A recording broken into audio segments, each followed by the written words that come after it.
Sejumlah fasilitas Balai Benih Ikan Sukarela milik Dinas Perikanan Kabupaten Banyuasin perlu perhatian khusus. Selain mengalami kerusakan di sejumlah bagian atap bangunan, bagian lantai bangunan juga mengalami kerusakan akibat kerap terendam banjir luapan Sungai Musi. Fasilitas Balai Benih Ikan Sukarela yang mengalami kerusakan di bagian atap diantaranya bangsal benih ikan dan peminjahan ikan. Sementara untuk bagian lantai, hampir seluruh bangunan fasilitas mengalami kerusakan akibat kerap terendam banjir. Selain fasilitas bangunan, kolam ikan yang berjumlah 21 sudah mulai mengalami pendangkalan. Akibatnya jika musim kemarau, kolam-kolam mengalami kekeringan hingga mempengaruhi proses pembibitan. Padahal menurut Kepala UPDD BBI Sukarela, Mirza Saprian menerangkan, jika Dinas Perikanan Banyuasin tengah mengupayakan program pembibitan ikan gabus dan toman.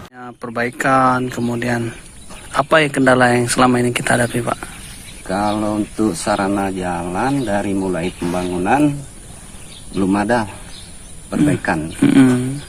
Kalau yang sarana-sarana gedung mungkin ada beberapa gedung yang pernah direhab. Ada beberapa gedung macam hatchery atau kemarin lab pernah ada rehab. Kalau untuk sarana jalan, kolam belum ada. Sulaiman Pal TV.